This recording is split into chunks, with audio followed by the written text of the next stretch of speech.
Hey, happy Memorial Day, everybody. Sports Arena's in the house alongside Michael Carotenuto from the Sports Hangover out there in Arizona, Sports 1060 and NBC. And, of course, Mr. Alex Fleming, Florida Sun Review, Fancy and Flavors Welcome Report contributor. Before we get started, I do want to take one moment just to say, we honor those who have given the ultimate sacrifice so that we can have our freedom. Gentlemen, happy Memorial Day. What's going on? How are you? Resting. Yeah, good, huh? Okay. Oh man, doing good. I was waiting for Alex. No, doing good, man. Yes, love the Memorial Day. Has always been interesting because when I went to the National Cemetery years and years ago with my grandpa, who was in World War II. I mean, that was the first time. The first time I went there, I was like 7 or 8. Okay. Yeah. And it's just it's overwhelming. I mean, outside the fact that you barely grasp what war and death are. At 7 and 8, not that we're completely oblivious, but I mean, come on, you're not exposed to it, or I would hope one shouldn't be. But right. But no, I went with my grandpa who was in World War II in Korea, and just to see, I mean, it's insane.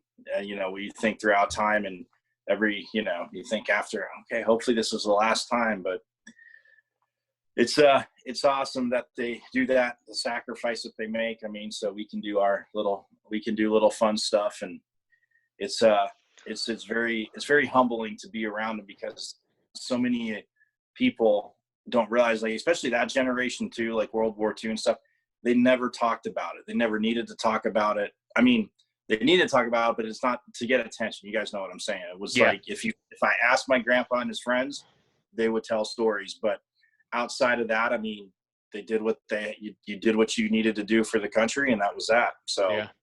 Alex, how about you? It's Memorial Day. My father was military. I am not. I have respect for the military. Most of my family is. I'm not. So I'm a bit cumbersome. I'm happy I had a day off, and I reflect on the people who gave their lives for a better tomorrow. Yeah. I have friends, actually people who I've known since childhood who are in the military. I have this one kid, he's not even a kid anymore, but we grew up together. His name was TJ. His whole family, his father, his grandfather, him, his son, all military. And then my barbers, Eric and Dawn, were both in the military as well. And even our boy Jake, Jake Rongholt, you know what I'm saying? So, I mean, it impacts us every single day, but we just want to take a moment and, honor those and remember those people who gave the ultimate sacrifice. So, speaking of men who lived full, sustaining lives, something that we didn't discuss last time we all got together was the passing of one Mr. Jerry Sloan, who was actually, and I just found this out, he was nicknamed the original Bull. I'm not sure if you guys knew that. Jerry Sloan died at the age of 78. Coached the Utah Jazz, took them to 2 NBA finals. Hell of a man. I mean, there's so much that can be said, but I'll definitely defer to you two gentlemen on this one and the impact that he had, not only on the game of basketball, but just on the two of you. Alex, I'll start with you. Respected Jerry Sloan long before the 97 and 98 finals. He was hard-nosed. I think you could compare him to Greg Popovich before Greg Popovich became a head coach in the league. He taught a system of basketball that people still fundamentally do. He had 2 of the best players that you could ask for, and Stockton and Malone just couldn't get over the hump because he ran into MJ and Pippen. Was a former Chicago Bull, knew the game, practiced the game, and taught the game. And overall was a pretty good person. Even though if you've ever been to Utah and been to one of those games, you don't run into a lot of good people. Jerry Sloan will be missed because he was one of the head coaches that left an impact on the game. Mike? Yeah, no, I mean, I actually got to interview Jerry Sloan twice when I was actually interning for our NBC affiliate here in Phoenix. And, I mean, just knew the game, and I knew he was the original Bull because of a story that I heard. He was a pretty tough dude. Like, you got him on the court back in the day. He treated basketball like it was a contact sport, from stories I heard. But yeah, and he was probably I would have to say definitely the coach that I love, because coaching in Utah, like Alex was saying, I mean, a smaller market, everybody, you know, that's the younger age I started to say I'm so sick and tired of, if it's not a big market team, it's not a good finals, or, you know, in any sport, championship in any sport, it needs to be this. No, it needs to be the best teams. And I mean, he won a lot in Utah.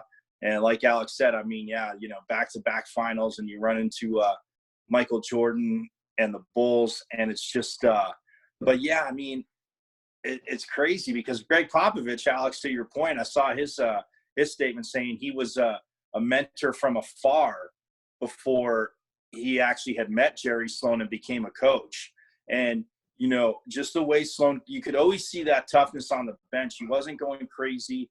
I'm not, you know, picking on coaches that, you know, get a little, I mean, he would say his things, but I mean, he had the respect of his teams. I mean, from, you know, being a former player that walked that walk, but I just loved that, you know, like I said, the fact that, yeah, I mean, Salt Lake City's not a small place, but it was those teams like, if it's not the, you know, the Lakers or Houston, or if we need Boston, we need New York. No, I mean, he was kind of the one that, and even though, like I said, it wasn't smaller, sounds contradictory, he was the person that, or the coach that I always looked up to basketball-wise, because I'm like, the dude won a lot, and he was a no-nonsense coach. Yeah. And I mean, listen, this is a guy who, you know, regular season win-loss, 1,221 and 803, third amongst all time in the NBA when he finally retired. I mean, he was the first player by the Bulls to have his number retired, 15 consecutive winning season with a winning record. I mean, there's so much more to talk about this man. 78 years old. Unfortunately, he is going to be missed. And, you know, whoever kind of is that next outside of Pop. Let me ask this question really quick, gentlemen. Outside of Pop, do you see another coach who is kind of Jerry Sloan-esque, if you will, in today's NBA? Ooh. Outside of Pop? Outside of Pop, yeah. Because we know what Pop is. Pop is Pop. We know what we're going to get with him. Wow. Yes, the Denver Nuggets coach. He reminds me of Sloan a little bit. Okay. Is that Musselman? Yes. Yeah, I could see that. Man, I mean, just a quiet and a toughness. I mean, I could go with Musselman. I would say. You mean Mike Malone? Or no? Yeah, that's a Denver head coach. Sorry. Yeah, Denver head coach Mike Malone. Mike Malone. Yeah.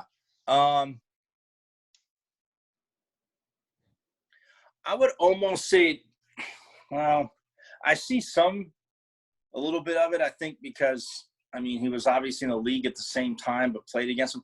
I mean, I could see some of maybe a little bit in Doc Rivers. Okay.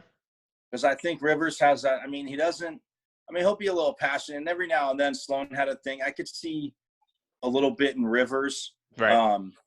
I mean, I guess Budenholzer too, in a way, just because he is from the Pop tree anyway. And I mean, Popovich, like I said, I mean, I'm going to take him on his word. I mean, Jerry Sloan was a guy that I think that he modeled his game, his coaching off of. I mean, yeah, developed his own style, but I mean, Budenholzer, but I can see a little bit of it in Doc Rivers. I mean, the player coach mentality, more so. And I wouldn't say it for any player coach, because I mean, I could think to someone like Jason Kidd, who's been obviously a head coach, a good player, but just different there. But I could see Malone and Doc Rivers. Okay.